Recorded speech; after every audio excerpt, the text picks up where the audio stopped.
ताकि आप हमारे पॉडकास्ट के बेस्ट हाइलाइट्स एंजॉय कर पाएं। इसलिए हमने अपने पॉडकास्ट को छोटी छोटी क्लिप्स में डिवाइड कर दिया है और वो क्लिप्स आपको मिलेंगी इस चैनल पर। तो जल्दी से हमारे क्लिप्स चैनल दिव्य अग्रवाल को भी सब्सक्राइब कर दो। नील, आपने इतनी सारी किताबें लिखी हैं, इतने सारे horror legends, Indian horror legends आपने एक्सप्लोर करे हैं।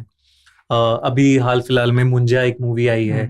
देन हम याक्षिणी की बात करें, याक्षिणी इतनी ज्यादा पॉपुलर हो गई है अभी हाल फिलहाल में, लेकिन आई गेस पहली बार जिसने याक्षिणी के बारे में लिखा था वो आप थे। तो इंडियन हॉरर लेजेंड्स के बारे में क्या कहानियां है? कौन है याक्षिणी, अगर आप बताओगे?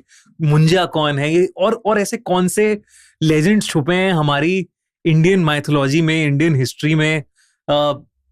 जैसे भूता कोला भी हम बात कर रहे थे, भूता कोला आई थी, कंटारा ने दिखाई थी, और भूता कोला का रिचुअल आपकी नेटिव प्लेस से है। तो ऐसे इतने सारे छुपे हुए ये किस्से हैं, ये छुपे हुए लेजेंड्स हैं इंडिया में, तो उनके बारे में मैं आपसे जरूर सुनना चाहूंगा। आपने मतलब सही कहा कि मैंने एक बुक लिखी है यक्षिणी पर, वो 2017 में लिखी थी, लेकिन ये कहना शायद ठीक नहीं रहेगा कि फर्स्ट बुक, क्योंकि उसके पहले यक्षिणियों के ऊपर तो बुक्स तो लिखी होंगी, लेकिन हाँ, जो ये फिक्शनलाइज्ड कहानी जो थी वो फर्स्ट टाइम जो थी वो मैंने अटेम्प्ट की थी कि मतलब एक यक्षिणी है जो जिसको शाप लगता है अलकापुरी में।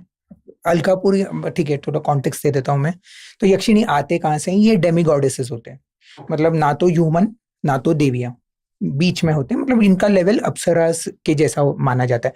अप्सरा जहाँ स्वर्ग लोक में रहती है, वहां यक्षिणियां एक अलग सी दुनिया उनकी, जिसको हम अलकापुरी कहते हैं। तो अलकापुरी में रहती हैं। और अलकापुरी के जो राजा हैं वो है कुबेर, रावण के ब्रदर। तो अब ये जो अलकापुरी है, यहाँ हर तरह के डेमीगॉड है, मतलब यक्षिणियां हैं, गंधर्व हैं, और बहुत सारे ऐसे जो डेमीगॉड, मतलब जिनको गॉड का दर्जा अभी तक नहीं मिला है, but they are halfway there. तो ये लोग वहां रहते हैं। तो हिंदू लोर में 36 यक्षिणियां हैं, फिक्स्ड 36।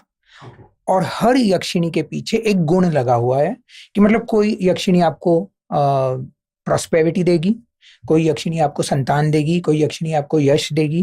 मतलब हर यक्षिणी का कुछ ना कुछ एक ब्लेसिंग है जो हमें मिल सकता है। ऐसे मतलब मॉन्स्टर नहीं है वो? नहीं, बेसिकली वो हाफवे देवियां हैं, सेमी देवी। डेमीगॉडेस का मतलब वही होता है। तो अब यक्षिणी को की साधना की जाती है, which is a very elaborate ritual.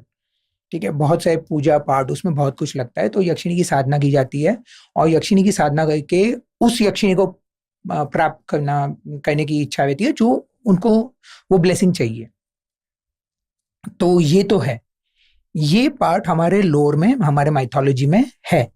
अब मेरी जो स्टोरी है उसमें मैंने ये किया था कि मतलब एक यक्षिणी है फिक्शनल, जिसका नाम है रति सुंदरी। और ये जो यक्षिणी है उसको एक फैमिली, महाराष्ट्र की एक फैमिली, उसकी साधना करने में लगी हुई है, क्योंकि उनकी ऑलरेडी 6 बेटियां हैं और उनको जो 7वीं संतान होने वाली है उनका भी लड़का चाहिए। तो उस समय कुछ गलत हो जाता है, और जो आती है इस औरत की कोख में, वो एक यक्षिणी होती है। तो मतलब जिस यक्षिणी की साधना करना चाहते हैं वो वही आ जाती है, लेकिन वो शापित होके आती है कि उसको अभी एक जन्म यहाँ बिताना है। तो ये जब आती है, यक्षिणी बड़ी होती है as a girl, as a human girl, और इसकी जो डेवलपमेंट है वो बहुत फास्ट होती है। मतलब 15 साल की उम्र में वो एक लेडी दिखने लग जाती है, और प्लस मतलब कहानी तो बढ़ती जा रही है उससे। तो वो अब यक्षिणियों को माना जाता है कि वो कुबेर की जो धन संपत्ति है, कुबेर माना जाता है कि दुनिया की सारी संपत्ति उसके कंट्रोल में है। तो उसकी संपत्ति के रक्षक ये होते हैं यक्षिणियां, और यक्षिणियां ये संपत्ति छुपा कर रखती हैं। अच्छा, मतलब पेड़ के नीचे या कुछ ऐसे, और वो दे आर गार्डियंस। तो ये सारे जो लोर है ना, मुझे बहुत पसंद आए।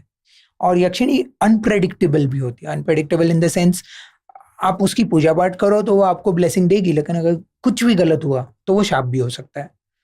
तो मतलब नॉट लाइक गॉड्स कि भगवान तो आएंगे तो आपको वरदान ही देंगे, लेकिन ये ऐसा नहीं होता। ये it can go any way.